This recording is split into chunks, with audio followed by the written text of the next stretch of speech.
आवाज़ खबरों की। तो सरकार कहती है कि ये जो बजट आया है, इस बजट में जो भी है वो सब किसानों के हित के लिए है। उन्होंने बार बार अपने बजट में ये बताने की कोशिश की कि हम जो कर रहे हैं वो किसानों के हित में है। अगर किसान कहे तो हम बातचीत करने को तैयार हैं। और हर बार उन्होंने मतलब निर्मला सीतारमण की सराहना की। उन्होंने हमारे जो कृषि मंत्री हैं नरेंद्र सिंह तोमर, उनके बारे में कहा कि इनकी मेहनत है और तभी हमने सबसे सलाह मशवरा करके ये कानून लागू करवाया। लेकिन आप लोगों का क्या ऐसा है, आपका विरोध किस पर है जो आप बताना चाहते हैं सरकार को? विरोध तो हमारा इन ये मुझको जो चीज़ नहीं चाहिए मुझको काहे दे रहे हो। सबसे पहली बात ये है, उन्होंने कहा कि सुप्रीम कोर्ट ने इस पे स्टे दे दिया। स्टे का क्या मतलब होता है? स्टे का मतलब होता है रुकना। फिर सरकार ने कहा हम इसको 1.5 साल के लिए होल्ड कर देंगे। होल्ड का क्या मतलब होता है? खत्म होता है क्या? अब इतनी अंग्रेजी तो हमको भी हमारे बच्चों ने बता दिया है कि होल्ड का मतलब होता है थोड़े दिन के लिए रोक देना। अब ये तो वही बात हुई कि एक गिलास में 250 ml का एक गिलास है, उसमें 100 ml जहर हमको सरकार पिलानी जा रही है। लेकिन आपको कहीं ये नहीं लगता कि अगर ये कानून होल्ड होते हैं तो होल्ड होने के बाद ये ऐसा तो है नहीं कि 1.5 साल के बाद ये लागू कर दिए जाएंगे? कहीं ना कहीं इसकी चर्चा फिर दोबारा होगी। मतलब ये 1.5 साल बाद नहीं लागू होंगे, इसकी क्या गारंटी? अगर एक ही गारंटी है कि ये खत्म हो, ये फिर से बने। ये किसी भारतीय जनता पार्टी के आदमी की मेहनत नहीं। अभी तक तो मोदी जी ने नहीं बताया। लेकिन मोदी जी के जो प्रवक्ता हैं बीजेपी के, वो तो न्यूज़ चैनल पे ये बताते हैं तो कांग्रेस का एजेंडा था जो मैंने लागू किया। लेकिन कहीं ना कहीं वो ये तो कहते हैं, सरकार तो बार बार कह रही है कि अगर किसान कहे हम बातचीत करने के लिए तैयार हैं, हम संशोधन करने के लिए तैयार हैं। ये जो मीटिंग्स बीच में होती थी, ये बैठकें जो होती थी, उसमें कहीं ना कहीं कोशिश तो यही की जाती थी कि किसानों की जो भी समस्या है उसको सरकार अपने नज़र में ले, उसके ऊपर संशोधन करे और दोनों मिल बांट के फिर उसका समाधान करें। जी नहीं, वार्ता इसलिए होती थी, हम जाते थे कि ये कानून आप वापस लो। सरकार हमको इन कानूनों को लागू रहने के लिए मनवाने के लिए मीटिंग करती थी कि मैं इनको मनाऊं कि ये कानून लागू रहे। देखिए, जिद पे आदमी तभी उतरता है जब किसी बहुत बड़ी समस्या में घिरा हुआ होता है। मोदी सरकार की ऐसी कौन सी समस्या है जिसकी वजह से इन कानूनों को वापस नहीं ले रही? ये देश जानना चाहता है, किसान जानना चाहता है। जैसे मैं आपको एक जैकेट देना चाहता हूँ, आप कह रहे हो हमको जैकेट की जरूरत नहीं है, मैं कहता हूँ नहीं तुम जैकेट लो। अब मैं सिफारिश से भी 15 लोगों को लगवा रहा हूँ, इस लड़के से कहते हो जैकेट ले ले। भाई जब तुमको नहीं लेना, मैं जैकेट उठाया दुकानदार को वापस कर दीजिए, बात खत्म हो गई। अगर आपके मना करने के बाद में भी मैं कोई चीज़ आपको देने की कोशिश कर रहा हूँ, इसका मतलब मेरा कहीं बहुत गहरे तक स्वार्थ है उस चीज़ में। लेकिन उनका तो ये कहना है कि ये किसानों की ही मांगे थी जिसको उन्होंने एड्रेस किया और कई राज्यों में उनको इसका समर्थन भी मिल रहा है। वो तो ये कहते हैं कि ये वो राज्य हैं जहाँ के किसान सड़कों पे उतरे हैं, जहाँ पर उनकी सरकार नहीं है, और ये कहीं ना कहीं कांग्रेस की या सपा की या अन्य जो विपक्षी दलों हैं उनकी साजिश है किसानों को भड़काने की। भाई यूपी में तो योगी जी की सरकार है, मैं यूपी से हूँ। मेरे सीता सरकार ये भी कह रही है, सरकार का गोदी मीडिया भी बार बार ये दिखाने की कोशिश कर रहा है कि यहाँ लोग नहीं आ रहे। मेरे सीतापुर जनपद में अकेले आप कहेंगे तो मैं भी आपको अपने उस पर दिखा दूंगा। हम 5000 किसानों को नोटिस दी गई, क्लियरली उसमें लिखा गया कि 23 जनवरी और 26 जनवरी को होने वाले आंदोलन में आपको नहीं जाना है। आपसे धारा 144 का वायलेंस करते रहते हैं आप 10 लाख के 2 बांड भरिए और ये गारंटी दीजिए। क्यों? अगर तो हम आंदोलन 26 जनवरी पर जिन्होंने हिंसा किया ये कौन थे फिर? अरे भैया मैंने बताया ना, अगर आप गांव से हैं तो गांव में डकैती पड़ती थी, पुलिस की वर्दी में डकैत आते थे। तो हमको कहीं ना कहीं कहना चाह रहा है कि ये सरकार के ही आदमी थे जिन्होंने ये बिल्कुल 100% सरकार द्वारा जिस दिन मीटिंग का आखिरी दौर खत्म हुआ है। आप ये वैसे बहुत बड़ी बात कह रहे हैं। मैं बहुत बड़ी बात कह रहा हूँ। 26 जनवरी का जिस दिन आखिरी दौर खत्म हुआ है, उस दिन सम्मानित कृषि मंत्री ने किसान संगठनों के नेताओं से कहा था कि 26 जनवरी की आप भी तैयारी कीजिए, 26 जनवरी की मैं भी तैयारी कर रहा हूँ। कुछ दल जिन्होंने आपका साथ छोड़ दिया है 26 तारीख के बाद, आप कहीं ना कहीं इसको कैसे देखते हैं? क्या आपका आंदोलन कमज़ोर पड़ा है उनके जाने से? किसने छोड़ दिया? कहाँ थे वो? क्या वह हैसियत थी? जब आज़ादी की लड़ाई हो रही थी तो बहुत लोगों ने अंग्रेज़ों से लिख के माफ़ी मांग ली थी। आज़ादी की लड़ाई कमज़ोर हुई थी क्या? जो दीवाने होते हैं, जो मतवाले होते हैं, जो मिशन पे काम करने वाले लोग होते हैं, वो दिखते नहीं।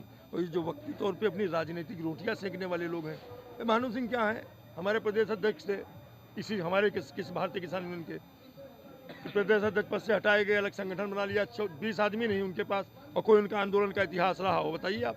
बीएम सिंह जो डर जाएगा वो आंदोलन कैसे करेगा?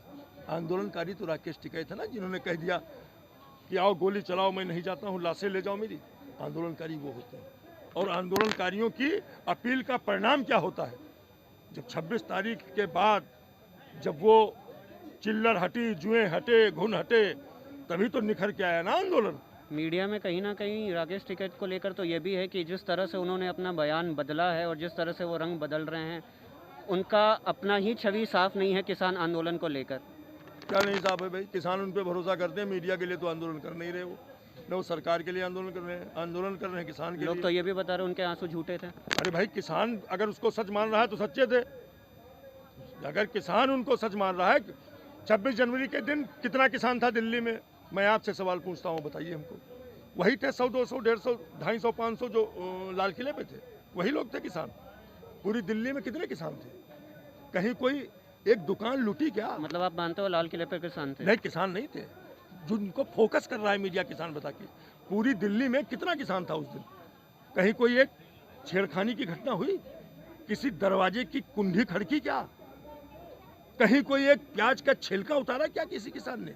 अरे हम किसान हैं, हम लोगों का पेट भरते हैं भैया, हम कोई हिंसक और अराजक तत्व थोड़ो हैं। वो तो सरकार के लोगों द्वारा, उनके अनुसांगिक संगठनों द्वारा इस आंदोलन को बदनाम करने के लिए एक सोची समझी रणनीति थी। और मैं ईश्वर की सौगंध खाता हूँ, मुझसे कह दीजिए कि लाल किले पहुँच जाओ, यहाँ से मैं नहीं पहुँच पाऊँगा। मैं सैकड़ों हजारों लोगों से रास्ता पूछूंगा, तब मैं लाल किले पहुँच पाऊँगा। या आपसे पूछूंगा मेट्रो का रास्ता बता दो भैया, किस मेट्रो? हमें तो सुनने में ये भी आया था कि आप लोग की मांगे अगर पूरी ना हो तो आप लोग संसद कूच करेंगे। नहीं, काहे नहीं कुछ करेंगे? संसद की किसी के बाप की है क्या? इस देश की नागरिकों की संसद नहीं है क्या? किसानों का संसद पे जाने का अधिकार नहीं है क्या? लेकिन 26 जनवरी को जिस तरह से आपके इमेज जो है वो पोर्ट्रे की गई, अरे भाई, क्या आपको लगता है कि मतलब संसद को लेकर जो आप लोगों का कहना था वो आपके लिए सही है या गलत? ऐसा है, लोगों के कहने से हमारी छवि न बनती है न बिगड़ती है। हमारे जो कर्म हैं, हमारे जो काम करने का तरीका है और जो आने वाला इतिहास है, वो ये बताएगा कि हम क्या हैं। हम आंदोलनकारी थे या हम अराजक थे?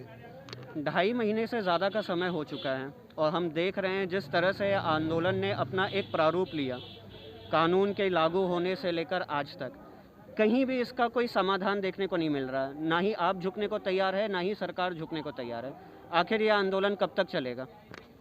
नहीं भाई, हम क्या नहीं झुके? आप सीधे सीधे कहिए, सरकार झुकने के लिए तैयार नहीं है। और अभी कितने दिन हुए हैं भाई? आप पढ़िए ना, 1907 में संभवतः एक आंदोलन हुआ था जिसको भगत सिंह जी के चाचा और पिताजी ने लीड किया था। 9 महीने चला था ना वो। अभी कितने दिन हुए? ये वही तो बैठे हैं भैया। तो आप पूरी तैयारी के साथ आए हैं? बिल्कुल पूरी तैयारी। जब मैं मर जाऊंगा तो मेरा बेटा लड़ेगा। मतलब आपको लगता है कि आप चाहे 3 महीने हो जाए, 6 महीने हो जाए, अगर अरे सरकार मैं मांगे अगली नहीं। पीढ़ी की बात कर रहा हूँ, आप 3 महीने 6 महीने की बात कर रहे हो? मैं अगली पीढ़ी की बात कर रहा हूँ। मेरा ग्रैंडसन है 7 साल का, हमसे कह रहा था दादू मैं भी चलूंगा। हमने कहा रुक जा बेटा, अभी तो मैं हूँ, मेरे बाद तेरा पापा जाएगा, उसके बाद तू जाएगा। हम 3 पीढ़ी तक लड़ने की बात कर रहे हैं, आप वहाँ महीने 2 महीने की बात कर रहे हो भाई। इस देश में एक बात मैं आपको बता दूं, इसको नोट कर लीजिए, इस देश को जलियांवाले बाग से बड़ा नरसंहार नहीं देखना पड़ेगा और जनरल डायर से ज़्यादा क्रूर शासक इस देश में दोबारा नहीं होगा। हमने वो भी झेला है। आपको कहीं ना कहीं उम्मीद है कि आपकी मांगे सुनी जाएंगी, या जैसा चल रहा है ये चलता रहेगा? ये राजा हैं क्या कि जब तक जिंदा हैं तब तक बैठे रहेंगे? कितने दिन बचे हैं भाई? बीजेपी को मैंने वोट दिया था तो मेरा वोट तो कमी हो गया, इसे जोड़ लो। आपने बीजेपी को वोट दिया था? और क्या, मैंने विधानसभा में भी दिया, लोकसभा में भी दिया। अब मुझको बाद में मालूम हुआ, हमारे गांव में एक परंपरा है, हम लोगों में काम बांटते हैं।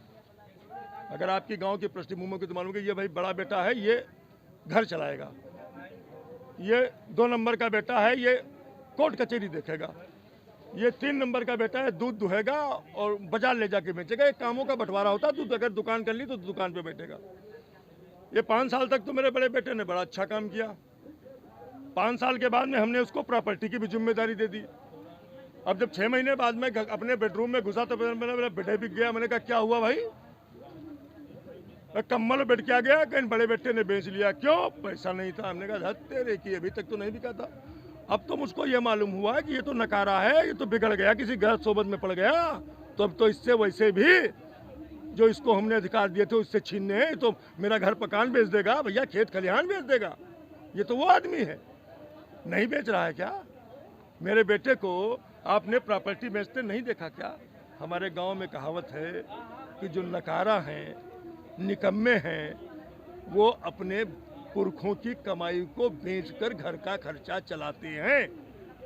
कहीं ना कहीं ये कहा जा रहा है कि जो किसानों की मांग है कि ये बड़े कॉर्पोरेट्स को हटाया जाए, वो गलत है, क्योंकि कहीं ना कहीं बड़े कॉर्पोरेट्स जो हैं वो किसानों के हित के लिए ही हैं। क्योंकि अभी तक आप लोग एक क्षेत्र तक सीमित थे, लेकिन अगर ये बड़े कॉर्पोरेट्स आ जाएंगे तो आप ये क्षेत्र से सीधे एक राष्ट्र की तरफ बढ़ जाएंगे और आपके खेतों में उगाया गया कोई भी सामान जो है वो राष्ट्रीय क्या कहते हैं पृष्ठभूमि में देखने को मिलेगा। आप इसको कैसे देखते हैं? और आपको आखिर ये बड़े कॉर्पोरेट हाउसेस से दिक्कत क्या है? नहीं, हमको किसी से कोई दिक्कत नहीं। हमको दिक्कत ये इससे है कि 900 में हमारा धान खरीद के तुम 60 रुपये में चावल काहे बेचोगे भाई? 900 रुपये में मेरा धान खरीदने के बाद में वो चावल आप 60 रुपये में क्यों बेचोगे? 1200 रुपये में हमारा मक्का खरीद के उसका आटा 60 रुपये किलो आप क्यों बेचोगे? 5000 रुपये में कपास खरीद के उसकी जब आप काटन बनाओगे तो उसको 10,000 रुपया किलो क्यों बेचोगे? क्यों बेचोगे भाई? जब आप मुझसे खरीदोगे कितना खर्चा आता है? वो कह रहे हैं कि हम आपको प्रावधान देंगे, आपको मिनिमम सपोर्ट प्राइस जैसा ही सिस्टम रहेगा। क्या रहेगा? जिसमें आपको अपने सामानों के लिए वाजिब दाम मिलेगा। भले ऑर्गेनाइजेशंस जो हैं एपीएमसी मंडियां हट जाए, उनकी जगह प्राइवेट प्लेयर्स आ जाए, लेकिन जैसा चलता आया है वैसा ही चलता रहेगा। इतिहास का पन्ना हमको खोल के वो दिखा दो जब किसी व्यापारी ने जनता के हित के लिए काम किया हो। व्यापारी अपने मुनाफे के लिए काम करता है, उसको जनता से लेना देना कुछ नहीं होता। लॉकडाउन में प्याज बेचते थे 5.5 रुपये, वही प्याज दिल्ली में बिका 57 रुपये और खुदरा में बिका 80 रुपये। अब बताओ आप, हमको क्या लाभ मिला? मैं भी किसान हूँ, 5.5 बेचा था मैंने। सोमन प्याज बेचा था 40 कुंटल, तो मेरे को क्या मिला? बीच वाले को क्या मिला? उस अड्डानी वो बड़े कॉर्पोरेट को क्या मिला? देख लो आप, ये स्थिति रहेगी, ये स्थिति रहेगी। मैं ये कह रहा था जब छोटा व्यापारी इतना बड़ा कुछ करोड़ रुपए की जिसकी अपनी लागत है, पूंजी है, वो तो इतना लंबा खेल कर लिए जा रहा है। और जब ये 2-3 अकूत धन संपदा के स्वामी जब हमको लूटने पे आएंगे ना, तो लगा कि इंजेक्शन हमारे शरीर का एक एक बूंद खून निचोड़ देंगे। लेकिन कहीं ना कहीं वो कहते हैं कि अगर ये जो 70 साल से कानून चले आ रहे थे अब तक, अगर ये वाजिब थे, अगर ये सही थे, तो आज हर किसान जो है वो करोड़पति होता।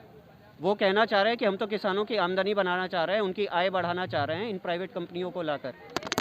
एक बात मैं एक आपसे सवाल पूछूं भाई, जब इस देश में बड़े बड़े उद्योग धंधे नहीं थे, बहुत पहले की बात मैं कह रहा हूँ, केवल कृषि आधारित अर्थव्यवस्था थी इस देश की, उस समय ये देश सोने की चिड़िया था जिसको विदेशों से आके पता नहीं कितनी बार आक्रांताओं ने लूटा।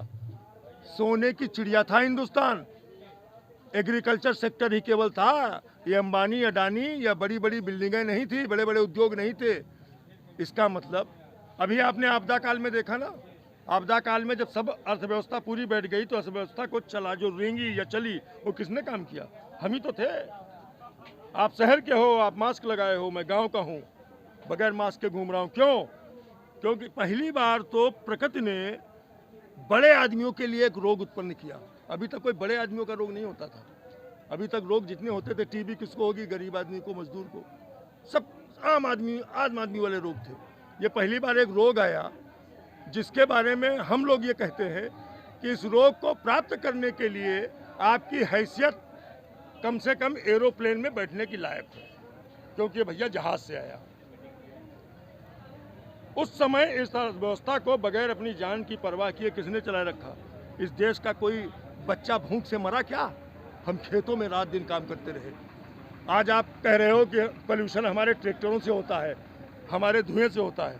कोरोना काल में हमने पराली जलाना बंद नहीं किया, खेती पे काम करना बंद नहीं किया, कहीं पोल्यूशन था क्या? कोई था पॉल्यूशन क्या? स्वच्छ हवा, वातावरण साफ, मस्ती की नींद, न माइग्रेन, न कोई चीज, ये क्या मतलब है इसका? सरकार कह रही है सोशल डिस्टेंसिंग, हम सब यहाँ इकट्ठे बैठे हुए हैं, कहीं आपको ये नहीं लगता कि मतलब अबे सरकार है कौन? आप बताओ सरकार कौन है, पहले ये बता दो। सरकार तो ये बैठी, वो तो वो हैं जिनको मैंने बताया ना, उनको एक काम सौंप दिया, तुम मेरे लिए कानून बनाओ भैया, महीने में पैसे मिलेंगे। सरकार है कौन? सरकार तो हम हैं, वो तो हमारे नुमाइंदे बैठे हैं। वो कोई सरकार है? 5 साल के लिए है, 5 साल बाद दूसरे बैठ जाएंगे। अगर ज़रूरत पड़ी तो आप लोग तख्ता पलट करोगे? अबे क्या कमाल करते हो, हमको डंडे से मारोगे, फिर 5 साल बाद फिर मतलब अगर कोई मेरा एक बच्चा अगर नशेड़ी हो गया, मेरी प्रॉपर्टी भी बेच रहा है और दारू पी के मुझको कूट भी रहा है, तब भी उसकी के हाथ में ताकत देता रहूँगा। दूसरा बेटा आओ भाई, तू भी देख क्या करना है। तो कहीं ना कहीं घूम फिर के बात वही आती है, ये जो कही जा रही है कि ये आंदोलन जो है ये राजनीतिक ज़्यादा है और किसानों की कम है, वो आपको राजनीतिक ये कहाँ से लगा? आप बताइए ना। कई संगठन ऐसे हैं जिनके बारे में बताते हैं कि ये ऑलरेडी लेफ्टिस्ट के संगठन हैं, ये समाजवाद से जुड़े हुए हैं, ये कांग्रेस के भड़काए हुए लोग हैं। लेफ्टिस्ट आंदोलनकारी नहीं होते क्या? लेफ्टिस्ट आंदोलनकारी नहीं होते?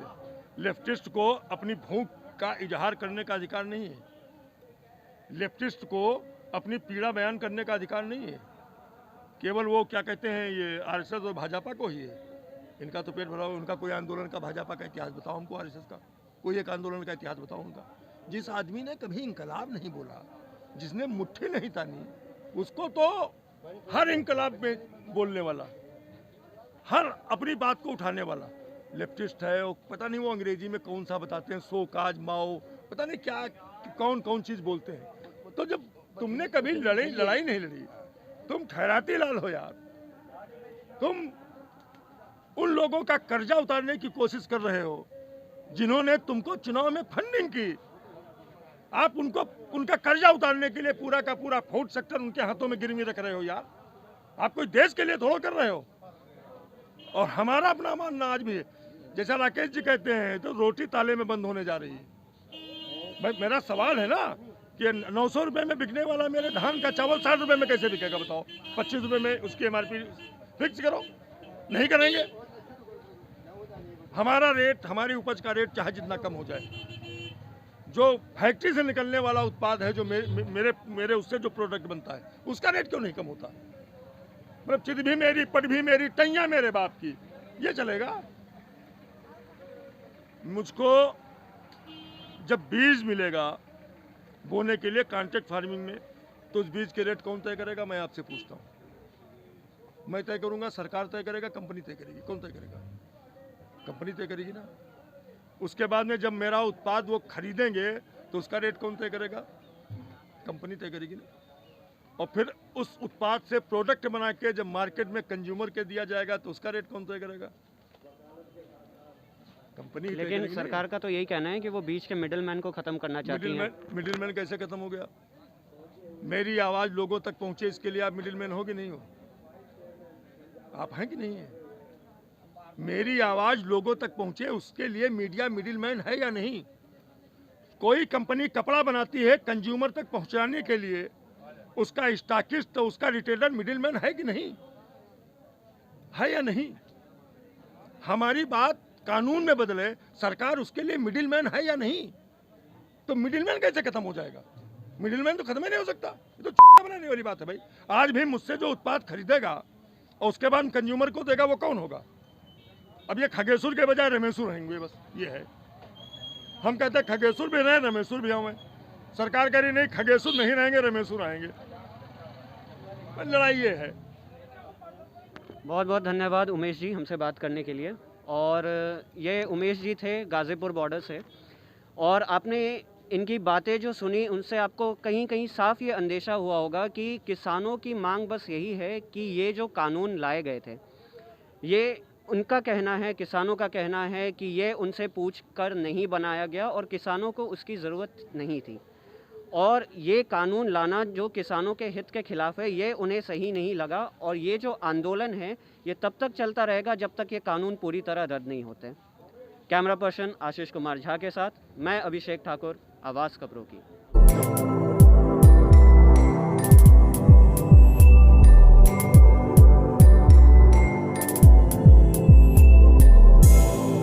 आवाज़ खबरों की।